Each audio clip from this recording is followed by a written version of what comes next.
Olá, irmão e irmã, graça e paz da parte de Jesus, o nosso Senhor. Sejam bem-vindos a mais um episódio do Conheça Sua Bíblia. Na verdade, hoje, mais do que mais um episódio, o que a gente tem é o começo de um novo ciclo. Semana passada a gente encerrou as nossas conversas na carta de Paulo aos Colossenses. Foram 7 encontros conversando sobre aquela carta que Paulo escreveu na prisão para a comunidade de Colossos. E hoje eu quero convidar você para que a gente dê início a uma nova jornada de muitas semanas numa carta, na verdade num livro, agora do Antigo Testamento. Eu estou falando do livro de Esther, uma espécie de novela fascinante que nós encontramos nas páginas do Antigo Testamento. Esse será, então, o nosso texto base para as conversas das próximas semanas. São 10 capítulos do livro de Esther e sabe Deus quantas semanas a gente vai levar conversando sobre eles, sem pressa, sempre no desejo de que os encontros sejam abençoadores e sejam muito práticos para a nossa vida, certo? Então hoje eu quero começar do capítulo 1, obviamente, quero ler o texto, quero encorajar você a se antecipar, fazer as suas leituras do livro e fazer as suas anotações, como eu tenho dito sempre, porque eu tenho certeza que isso vai enriquecer bastante o seu conhecimento do texto. Então vamos lá. Esther, capítulo 1, eu leio aqui a partir do verso 1 até o final do capítulo, diz assim: Foi no tempo de Xerxes que reinou sobre 127 províncias, desde a Índia até a Etiópia. Naquela época, o rei Xerxes reinava em seu trono na cidadela de Suzã, e no terceiro ano do seu reinado deu um banquete a todos os seus nobres e oficiais. Estavam presentes os líderes militares da Pérsia e da Média, os príncipes e os nobres das províncias. Durante 180 dias ele mostrou a enorme riqueza de seu reino e o esplendor e a glória da sua majestade. Terminados esses dias, o rei deu um banquete no jardim interno do palácio de 7 dias para todo o povo que estava na cidade de Suzã, na cidadela de Suzã, do mais rico ao mais pobre. O jardim possuía forrações em branco e azul, presas com cordas de linho branco e tecido roxo, ligadas por anéis de prata a colunas de mármore. Tinha assentos de ouro e de prata num piso de mosaicos de pórfiro, mármore e madrepérola e outras pedras preciosas. Pela generosidade do rei, o vinho real era servido em grande quantidade, em diferentes taças de ouro. Por ordem real, cada convidado tinha permissão de beber o quanto desejasse, pois o rei tinha dado instruções a todos os mordomos do palácio que os servissem à vontade. Enquanto isso, a rainha Vasti também oferecia um banquete às mulheres no palácio do rei Xerxes. No 7º dia, quando o rei Xerxes já estava alegre por causa do vinho, ordenou aos 7 oficiais que serviam: Meumã, Bista, Arbona, Bigtá, Abgata, Zetar e Carcas, que trouxessem à sua presença a rainha Vasti usando a coroa real. Ele queria mostrar aos seus súditos e aos nobres a beleza dela, pois era de fato muito bonita. Quando, porém, os oficiais transmitiram a ordem do rei à rainha Vasti, essa se recusou a ir, e o rei ficou furioso e indignado. Como era costume o rei consultar especialistas em questões de direito e justiça, ele mandou chamar os sábios que entendiam das leis e que eram muito amigos do rei: Carzena, Zetar, Adamata, Tarsis, Meres, Marcena e Memucã. Eles eram os 7 nobres da Pérsia e da Média, que tinham acesso direto ao rei e eram os mais importantes do reino. O rei lhes perguntou: de acordo com a lei, o que se deve fazer à rainha Vasti? Ela não obedeceu à ordem do rei Xerxes, transmitida pelos oficiais. Então Memucã respondeu na presença do rei e dos nobres: a rainha Vasti não ofendeu somente o rei, mas também todos os nobres e os povos de todas as províncias do rei Xerxes, pois a conduta da rainha se tornará conhecida por todas as mulheres. E assim também elas desprezarão seus maridos e dirão: o rei Xerxes ordenou que a rainha Vasti fosse à sua presença, mas ela não foi. Hoje mesmo as mulheres persas e medas da nobreza que ficarem sabendo do comportamento da rainha agirão da mesma maneira com todos os nobres do rei. Isso provocará desrespeito e discórdia sem fim. Por isso, se for do agrado do rei, que ele emita um decreto real e que seja incluído na lei irrevogável da Pérsia e da Média, determinando que Vasti nunca mais compareça na presença do rei Xerxes. Também dê o rei a sua posição de rainha a outra, que seja melhor do que ela. Assim, quando o decreto real for proclamado em todo o seu imenso domínio, todas as mulheres respeitarão seus maridos, do mais rico ao mais pobre.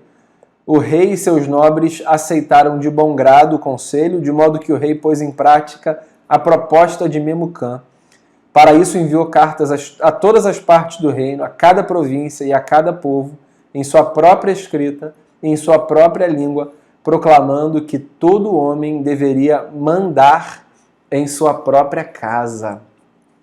Esse é o começo do livro de Esther e eu acho essa primeira porção do texto interessantíssima, porque ela é capaz de nos revelar algumas características da história da humanidade, parte delas superadas, mas que são muito interessantes para a gente entender alguns processos pelos quais a gente vive.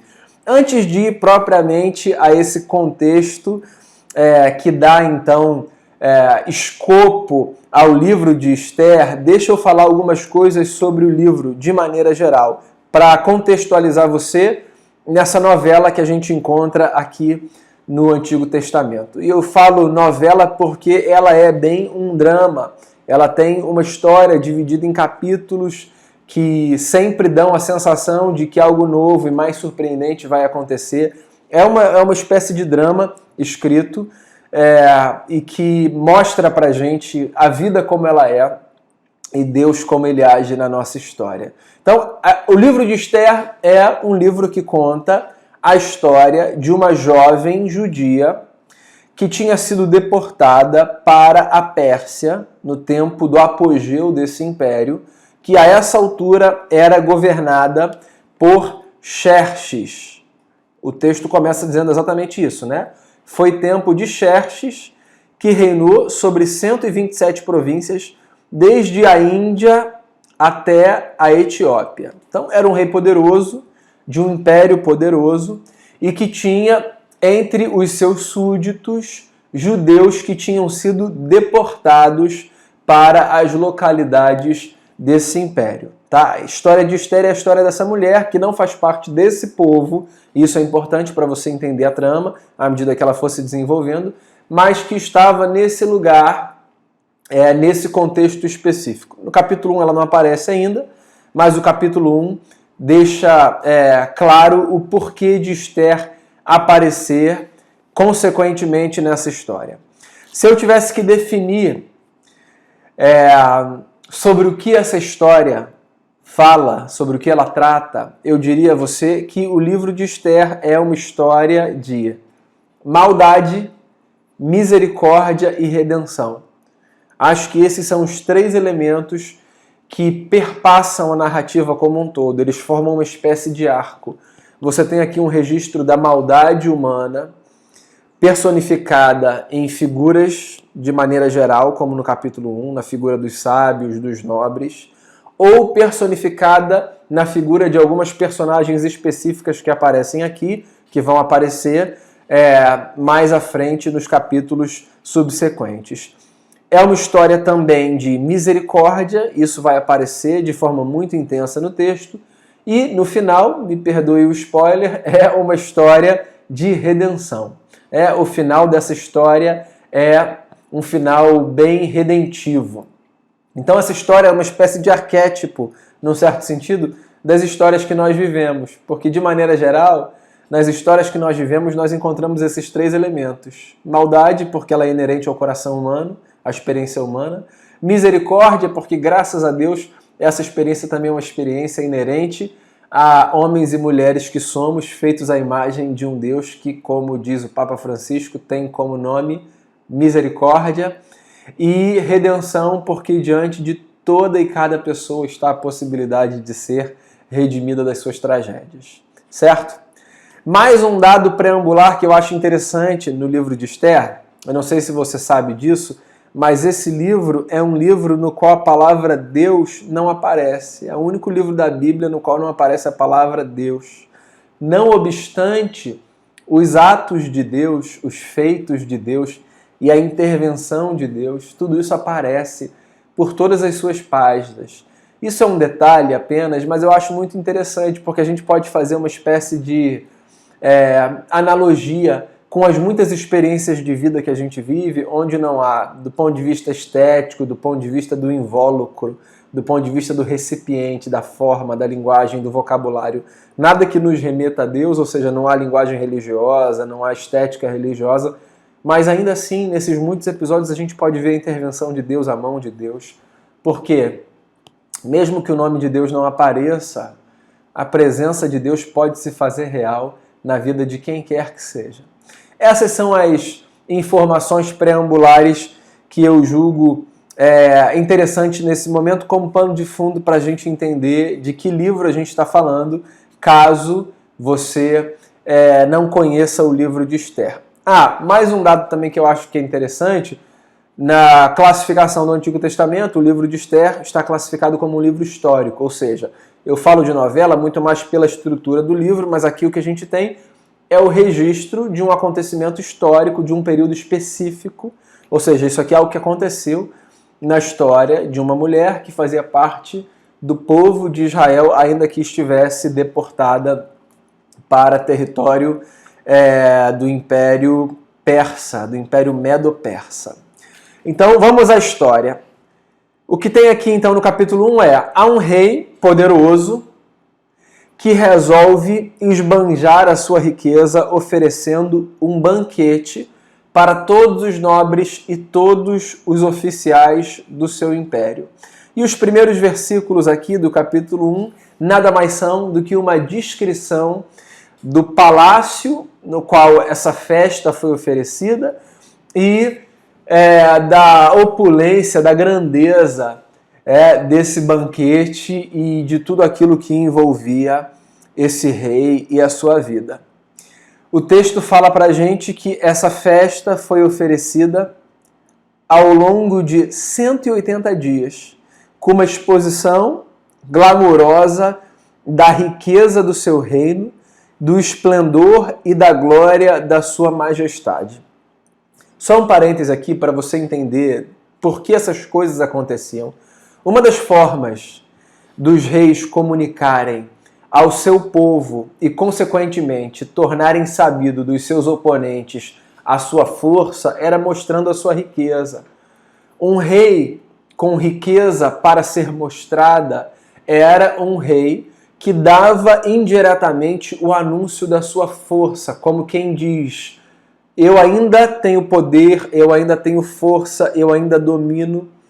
Era uma forma pacífica de sinalizar aos inimigos, aos adversários, já que reinos entravam em conflito contra reinos constantemente. Era uma forma de sinalizar que ele ainda tinha todo o poder de que dispunha, ele ainda tinha toda a força, toda a riqueza que poderia ser posta à disposição, caso necessário, para manter e expandir os limites do seu reino. Então os banquetes reais eram não apenas uma forma de ostentação, mas também um recado aos seus adversários, ao seu povo, para que os reis continuassem a ser respeitados, temidos.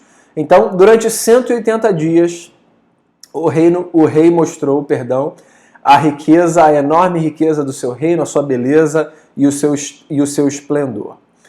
E depois desses 180 dias de ostentação e de exposição e de recado tácito, sabe, da sua glória e da sua força, o rei resolveu oferecer por 7 dias um banquete menor no jardim interno do seu palácio, que ficava na cidadela de Suzã, ao povo daquela cidade, agora não mais apenas aos nobres e aos oficiais, mas aos cidadãos de Suzã, do mais rico ao mais pobre. Também uma forma muito sutil de manter a paz no seu reinado, nos que estão mais perto do seu palácio. Uma festa para todos da cidade, do mais rico ao mais pobre.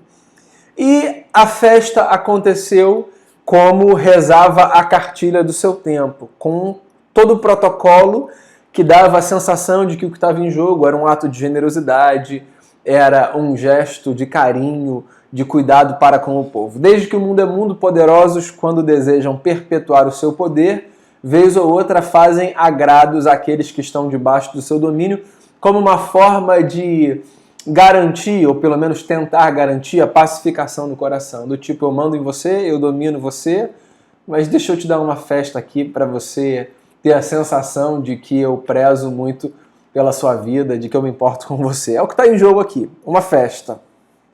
E também, cumprindo o protocolo, o rei, no meio dessa festa, para todo o povo, queria apresentar a sua mulher, já conhecida, Rainha Vasti, mas como uma forma também muito primitiva e machista, olhando com as lentes do nosso tempo, apresentar a sua mulher e toda a sua beleza aos seus súditos e a todos os seus convidados. Então o rei faz uma convocação que é para que a Rainha Vasti, a sua rainha, a sua esposa, aparecesse na festa, comparecesse à festa para que ela pudesse ser apresentada. Até aí, diga-se de passagem, não há nenhum problema fazendo uma leitura desse texto à luz do seu tempo. O que está acontecendo aqui era o que acontecia corriqueiramente nos reinos e nos impérios por parte dos seus reis e da sua nobreza. Acontece que algo foge do planejado. Por quê? O que o texto fala pra gente é que a Rainha Vasti, ela também dava uma festa às mulheres, enquanto a festa do rei acontecia. Também no palácio do rei Xerxes, mas em outro lugar. E quando ela é convocada, então, ao invés de acatar a convocação do rei, ela se recusa a ir, o que gera a indignação e a fúria do rei.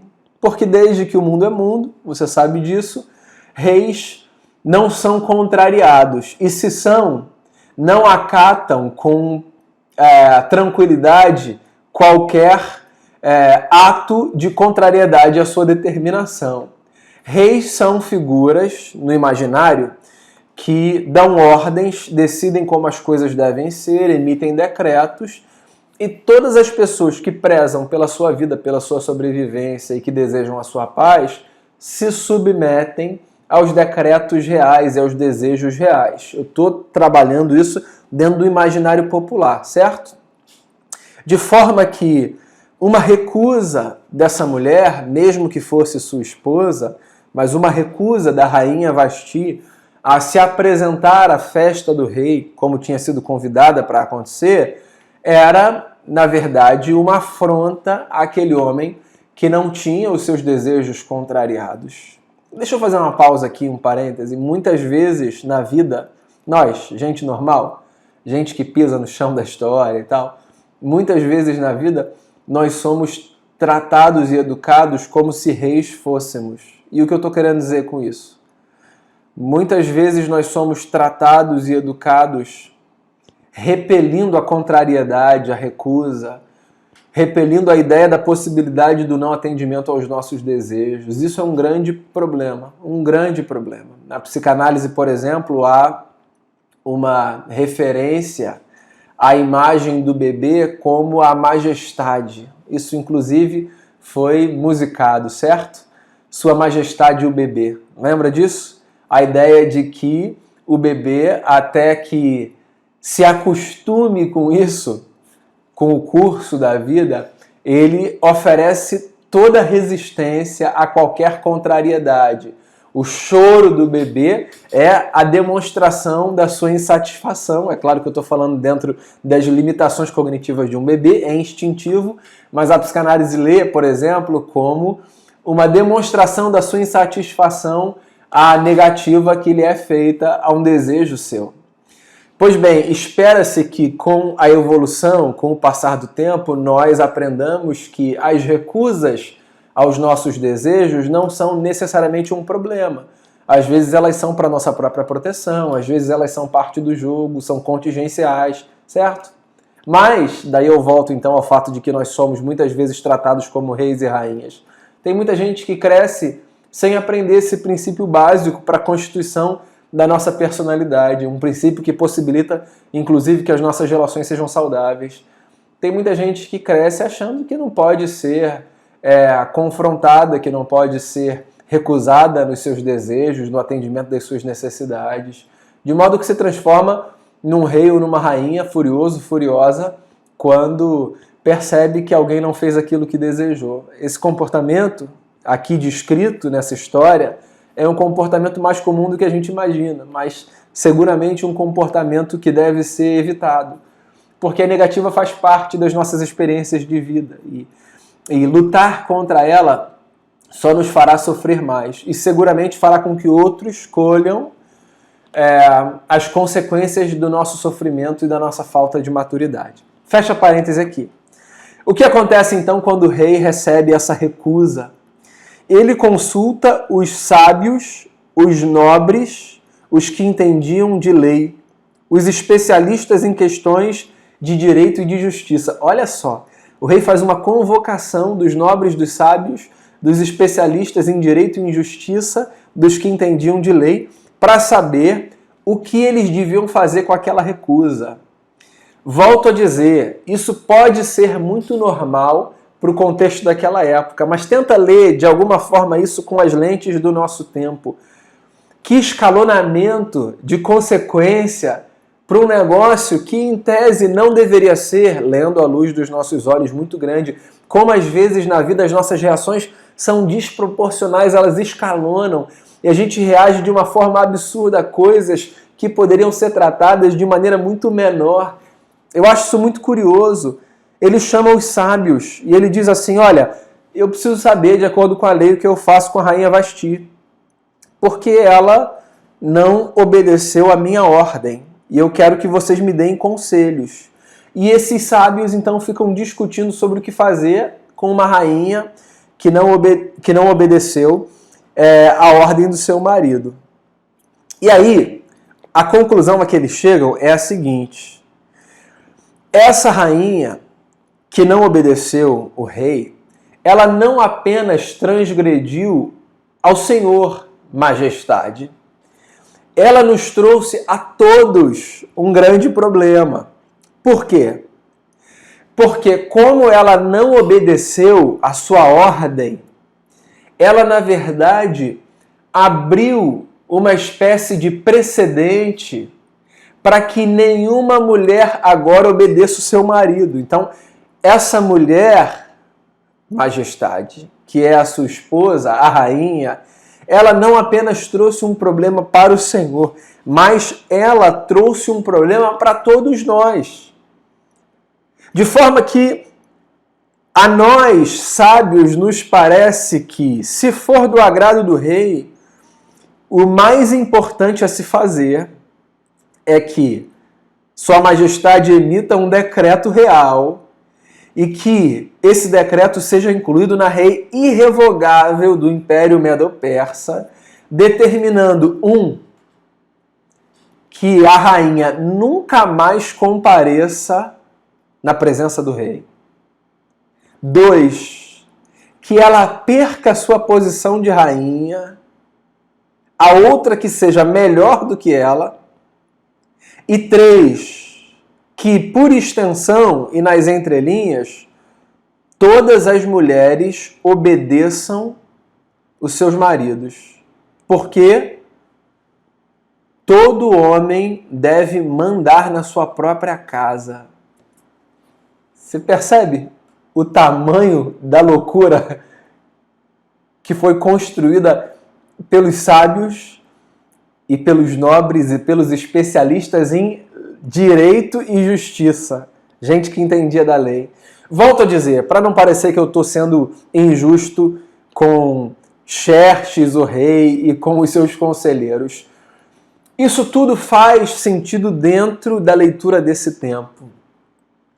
Mas, ainda assim, é curioso perceber como algumas coisas na vida vão ganhando proporções muito maiores do que deveriam quando nos falta serenidade, quando nos falta sabedoria, quando nos falta bons conselhos e quando nos falta também a humildade de percebermos que recusas às nossas ordens, aos nossos desejos, às nossas vontades, não necessariamente se constituem num pecado e numa transgressão cometida por terceiros.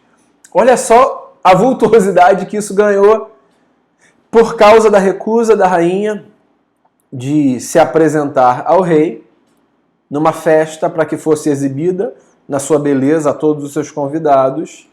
Ficou decidido que, exemplarmente, essa mulher deveria ser punida, perdendo o posto de rainha, perdendo o direito de comparecer à presença do rei, que era um direito dos cidadãos, dadas algumas prerrogativas, isso vai aparecer posteriormente no livro, e reafirmando em todas as línguas que eram faladas no Império, por todos os lugares, com carimbo real, que todo homem devia mandar na sua casa. Bem, a história do livro de Esther tem essa cena como pano de fundo. Esther aparece porque isso aconteceu. E mais do que informar para você sobre o pano de fundo do livro de Esther, por mais que isso seja importante aqui para a gente entender a história, o que eu queria era trazer algumas lições que eu acho que são práticas para a gente hoje. Agora sim, com o contexto do nosso tempo, com a leitura que a gente faz na nossa época, com toda a evolução, certo? Que já aconteceu na humanidade, nas suas compreensões civilizatórias, nos seus direitos, nas suas construções. Eu queria tirar algumas lições daqui pra gente, que a gente pudesse tomar como lições práticas para a nossa vida. Em primeiro lugar, eu queria tomar como lição, nesse texto, o fato de que recusas aos nossos desejos e mesmo às nossas ordens não deveriam ser necessariamente descartadas e tratadas como possibilidade para fomentação da ira, da raiva, da frustração em nós.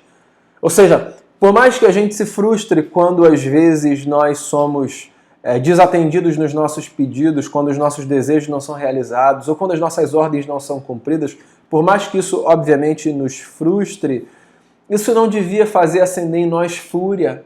Você sabe por quê? Porque a fúria, quando acesa em nós e alimentada em nós, na sua chama, ela prejudica a gente do bom uso da razão e ela funciona como uma espécie de obstáculo para a gente pensar em qual vai ser a melhor medida então a se tomar. Porque muitas vezes uma ordem não atendida pede de nós uma medida a ser tomada, certo? Em muitos contextos é exatamente isso que precisa acontecer. Às vezes, um desejo não atendido, uma ordem não atendida, corresponde apenas a uma ferida narcísica e a gente toca o barco, segue adiante, nada precisa ser feito. Às vezes a gente precisa reagir, dependendo do contexto em que a gente esteja.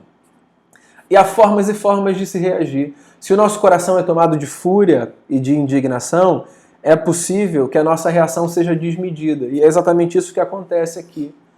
Eu acho interessante, em defesa do rei, que ele consulte sábios e especialistas. Mas não necessariamente a consulta de sábios e de especialistas nos apontará o caminho certo a ser seguido. Isso é mais uma lição que eu tiro desse texto. É uma coisa interessante da vida. Não que eu esteja recomendando você que não busque sábios e pessoas especialistas nas áreas diversas para que você encontre soluções para problemas que aparecem. Busque, sempre busque sabedoria. Você não vai me encontrar aqui dizendo o contrário. Sempre busque o conselho dos sábios para tomar decisões importantes na sua vida. Mas não tome nenhuma palavra de absolutamente ninguém como uma palavra absoluta. Faça filtros, faça leituras, chegue às suas próprias conclusões. Filtre, inclusive, aquilo que você recebe das pessoas sábias. É importante. Porque, volto a dizer, lendo o texto à luz do nosso tempo, tá?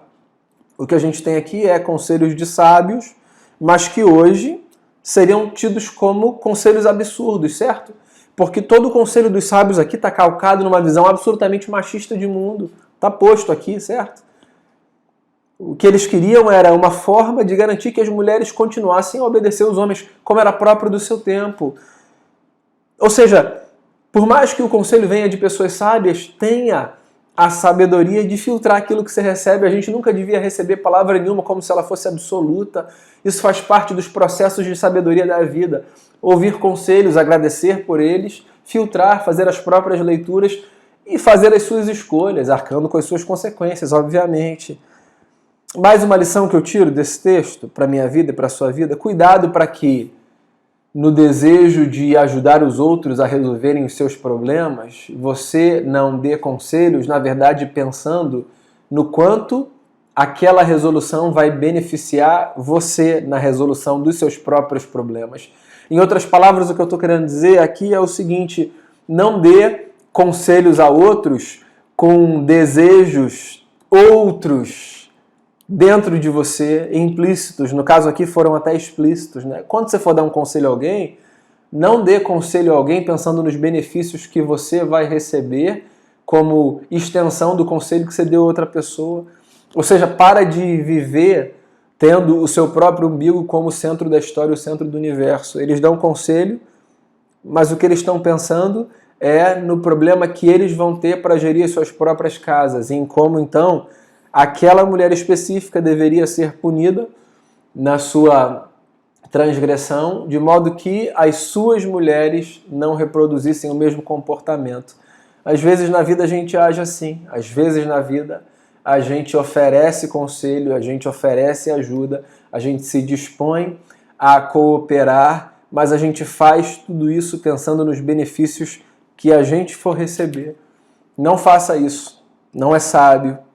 E quarta e última lição que eu tiro desse texto é cuidado para que na tentativa de resolver um problema, você, por tomado pela fúria e pela indignação, não escalone as coisas numa proporção que as consequências se tornam muito maiores do que precisariam ser. Às vezes, volto a dizer, a fúria e a indignação, que são emoções e sentimentos naturais da vida, mas que não necessariamente precisam ser alimentados, às vezes elas fazem com que as coisas se tornem muito maiores, muito mais volumosas, muito mais vultuosas do que precisariam ser. Esse é o capítulo 1 do livro de Esther, é o pano de fundo para a gente entender essa história. A história é linda, mas como toda história linda, ela não está protegida, privada, blindada dos seus capítulos estranhos e esquisitos. O capítulo 1 de Esther é esquisito.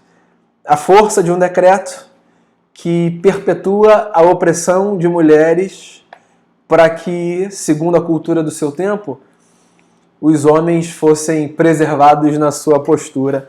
Mas mais do que isso, é a história de muitos episódios que podem se assemelhar a episódios pelos quais nós passamos, ainda que numa cultura completamente diferente. Bem, eu espero que o capítulo 1 ajude você a refletir sobre a maneira como você reage às negativas, sobre a maneira como você lida com os conselhos, com os sábios, e sobre o controle que você dá àquilo que você sente, para que as reações não sejam desmedidas nas decisões que você toma em contrapartida àquilo que você experimenta nas suas relações.